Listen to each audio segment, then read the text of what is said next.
Hey there everyone, it's me, Elmoviemaster. So I had a chance to see The Batman, directed by Matt Reeves and starring Robert Pattinson. And is this movie great, amazing, or is it kind of trash? Well, we'll talk about it right after the intro.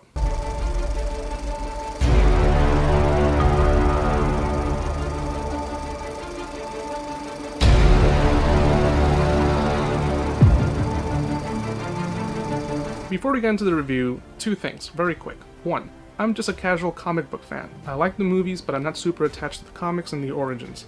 I understand that a lot of people are, and that's perfectly fine, and I understand if you like the way these movies are made, perfect, no judgment. I, for the most part, like when these movies are very lighthearted and they don't take themselves too seriously.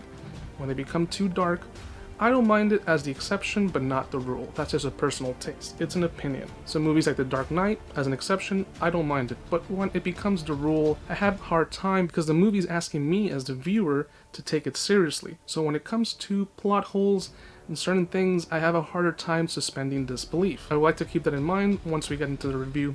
I'll be mentioning it again why. 2. Matt Reeves. I'm not the biggest fan of this director. Everyone's talking about Matt Reeves like he's the second coming of Christ. I think the director is just fine. I enjoyed Dawn of the Planet of the Apes. Thought it was fine. He didn't write that movie, but he directed it, and I think he directed it just fine. However, I thought the movie that came out before it, Rise of the Planet of the Apes, which he did not direct, was much better.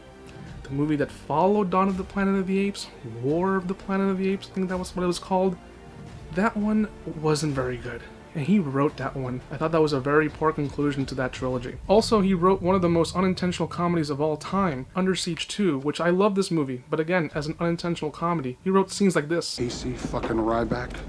Jesus Christ. Who's Casey fucking Ryback? Casey Ryback's a former SEAL team captain, a counter-terrorist expert. He's my instructor at Fort Bragg. He's the best there is. He also directed this movie, which I think is hot trash. So with all of that, everyone was telling me, hey, Matt Reeves is directing the next Batman movie. I was like, what happened to Ben Affleck? Ben Affleck was fine. I mean, I had my issues with those movies, you know. I think Justice League was hot trash, and Batman vs. Superman had a lot of issues, but Ben Affleck was good. I thought he was writing and directing his own movie. Nope. In comes Matt Reeves. So I wasn't super excited about this director. So with that said, let's start the review.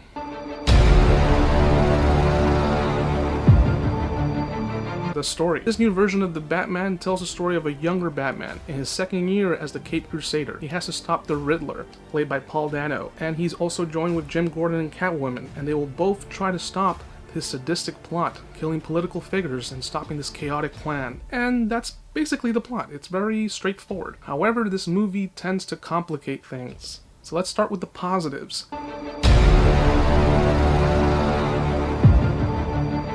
The cinematography. This movie is shot beautifully by Craig Fraser. He was the cinematographer for the movie Zero Dark 30 and the most recent movie Dune, and also cinematographer for one of my favorite movies, Vice, where Christian Bale transformed himself into Vice President Dick Cheney. There are shots in this movie that you can pause, print, and put it up on your wall. It's beautifully shot. The look of the movie is that of a noir. Also, I like the world. It's very reminiscent of the movie Joker. I know this is supposed to be its completely own new world. It's not related to the Joker, but it would have been good if they actually combined it. It actually looks very similar. The music was also very good by Michael Giacchino, who is also the composer for Rogue One. The style fits this noir very well. I liked it. It was very good. The acting, for the most part, perfect. I didn't mind it. Very well acted. Jeffrey Wright as Jim Gordon, excellent. Zoe Kravitz as Catwoman, really good. Though I still think Michelle Pfeiffer is the best Catwoman. Colin Farrell as the Penguin, amazing. I could not see Colin Farrell in the role. He hid himself in the role, very similarly like how Heath Ledger hid himself in the role of the Joker. Paul Dano as the Riddler, really good. A little over top in parts, but very good. And Robert Pattinson as the Batman, he's good. He has the voice, he has the look, though I'm not a fan of the suit. I don't like the suit, and I'll talk about that in the negatives. On a technical level, this movie is perfect. Music is good, cinematography is good, set pieces are good, action's good. But here is where my positives end. Let's get into the negatives.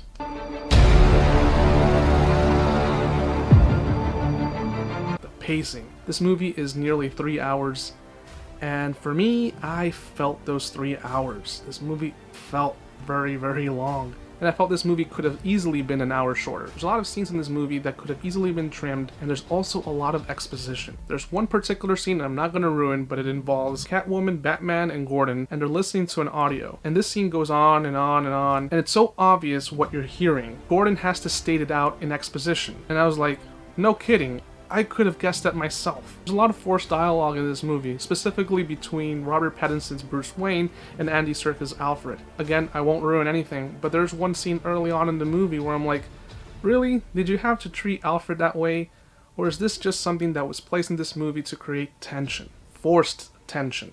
There's also a lot of plot holes in this movie. Again, like I mentioned in the beginning, when a movie's fantastical, doesn't take itself so seriously, the world is magical, I can kind of suspend disbelief.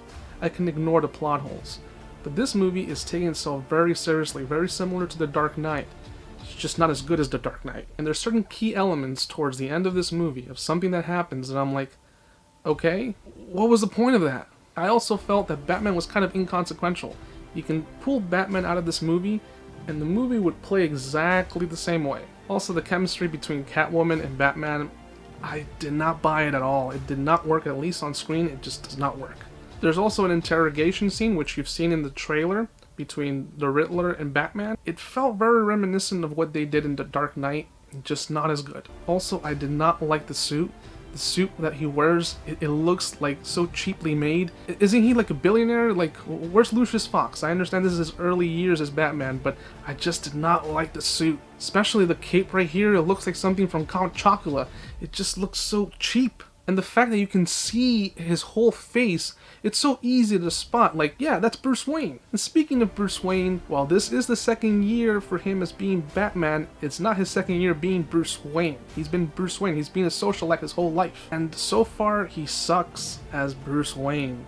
He's playing the same role. Both Batman and Bruce Wayne are the same person in this movie. Of what you see in the trailer of him moving and walking around, that's kind of how he looks. Very mopey, very sad, all gloomy and dark. And maybe you can make the excuse he's going to learn how to become Bruce Wayne, the socialite, the guy who pretends to be spending money and just being around with beautiful women. Kind of like how he did in Batman Begins when he was learning, or in one of my favorite live-action animated movies, Batman Mask of the Phantasm. Kevin Conroy, in my opinion, still the best Batman and Bruce Wayne. He does a good job playing the Bruce Wayne character. He knows he has to keep up appearances amongst people. In this movie, he doesn't really do it. Also, I was not a fan of how this movie ended. I'm not going to say what happened, but I was like, yeah, I'm not excited for what's coming next, and I understand this is the first in a trilogy. And as of making this video, this movie has an 8.4 rating, and a number 92 on IMDb's top rated movies of all time.